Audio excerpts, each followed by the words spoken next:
Shalom, Bapak Ibu Saudara dimanapun kita berada. Bersyukur kita boleh berjumpa bersama dalam Renungan Harian Toraya edisi Jumat 29 Oktober tahun 2021. Injil Lukas pasal 10 ayat 25 sampai dengan 37 akan menjadi perenungan kita bersama di hari ini. Mari kita berdoa. Kami mengucap syukur kepadamu ya Tuhan, buat kesempatan baik yang Tuhan berikan kepada kami. Saat ini bersama-sama, kami akan membaca dan merenungkan kebenaran firman-Mu. Berkati kami semua ya Tuhan, Roh Kudus-Mu menguatkan dan memampukan kami untuk memahami kebenaran firman-Mu dan menguatkan kami untuk melakukannya di dalam kehidupan ini. Berfirmanlah ya Tuhan, sebab sesungguhnya kami telah sedia mendengar. Demi Kristus Tuhan kami berdoa. Amin. Injil Lukas pasal 10 ayat 25 sampai ayatnya yang ke-37. Orang Samaria yang murah hati. Pada suatu kali berdirilah seorang ahli Taurat untuk mencoba Yesus. Katanya, "Guru, apa yang harus kuperbuat untuk memperoleh hidup yang kekal?" Jawab Yesus kepadanya, "Apa yang tertulis dalam hukum Taurat? Apa yang kau baca di sana?" Jawab orang itu, "Kasihilah Tuhan Allahmu dengan segenap hatimu, dan dengan segenap jiwamu, dan dengan segenap kekuatanmu, dan dengan segenap akal budimu. Dan kasihilah sesamamu manusia, seperti dirimu sendiri." Kata Yesus kepadanya, "Jawabmu itu benar. Perbuatlah demikian, maka engkau akan hidup." Tetapi untuk membenarkan dirinya, orang itu berkata kepada Yesus, "Dan siapakah sesamaku manusia?" Jawab Yesus, "Adalah seorang yang turun dari Yerusalem ke Yeriko. Ia jatuh ke tangan penyamun-penyamun yang bukan saja merampoknya habis-habisan, tetapi yang juga memukulnya, dan yang sesudah itu pergi meninggalkannya setengah mati. Kebetulan ada seorang imam turun melalui jalan itu.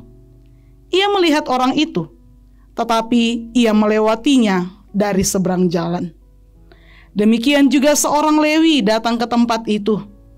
Ketika ia melihat orang itu, ia melewatinya dari seberang jalan. Lalu datang seorang Samaria yang sedang dalam perjalanan ke tempat itu.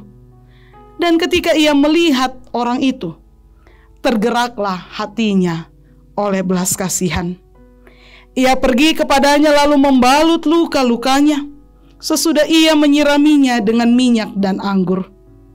Kemudian ia menaikkan orang itu ke atas keledai tunggangannya sendiri, lalu membawanya ke tempat penginapan dan merawatnya. Keesokan harinya, ia menyerahkan 2 dinar kepada pemilik penginapan itu. Katanya, "Rawatlah dia, dan jika kau belanjakan lebih dari ini, aku akan menggantinya waktu aku kembali." Siapakah di antara ketiga orang ini, menurut pendapatmu, adalah sesama manusia dari orang yang jatuh ke tangan penyamun itu? Jawab orang itu, "Orang yang telah menunjukkan belas kasihan kepadanya." Kata Yesus kepadanya, "Pergilah dan perbuatlah demikian." Firman Tuhan. Kasih itu bertindak. Ya tu Pak Kaboro sipatu mempayan.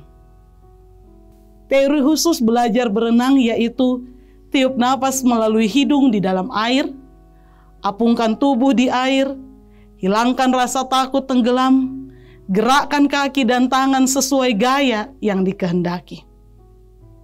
Namun, dapatkah kita segera mahir berenang setelah mengetahui teori di atas? Tentunya tidak. Kita harus mempraktikkan teori berenang itu di tempat berenang. Dan bila dipraktikkan, teori itu kemungkinan tidak berjalan dengan mudah. kita akan mengalami hal-hal seperti kepanikan, ketakutan, meminum air, bahkan tenggelam, sampai akhirnya kita mahir berenang. Lukas 10 ayat 25 sampai 37 pembacaan kita menceritakan tentang diskusi Yesus dengan ahli Taurat mengenai jalan menuju hidup kekal.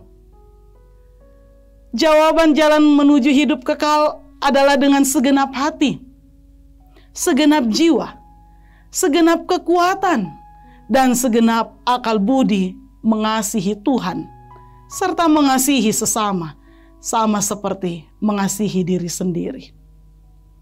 Yesus memperjelas hal itu dalam perumpamaan tentang 3 orang, yaitu seorang imam, seorang Lewi, dan seorang Samaria yang melihat orang terkapar di jalan oleh karena dirampok.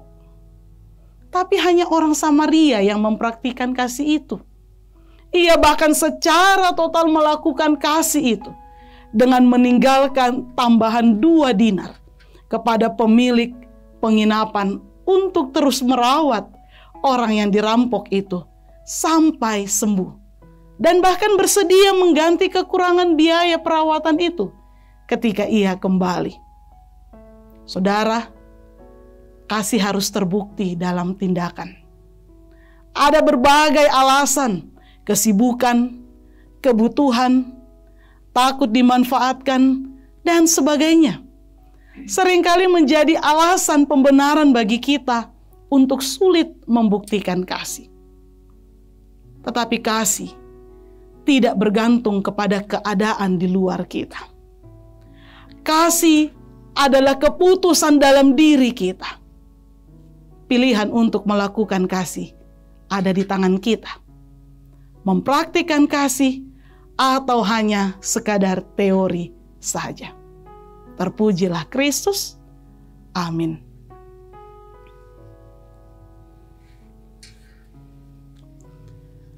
Mari kita berdoa. Terima kasih untuk kasih yang kami alami. Karena kasih-Mu menghidupkan kami. Kasih-Mu menguatkan kami menjalani segala perkara-perkara kehidupan ini. Untuk itu ya Tuhan, mampukan kami juga untuk mempraktikkan kasih di dalam kehidupan kami setiap hari. Kepada sesama kami, sebagai wujud kasih kami kepada Tuhan. Sehingga dalam kehidupan ini, kasih-Mu senantiasa menjadi bahagian kami semua. Terima kasih untuk kebenaran firman-Mu ya Tuhan.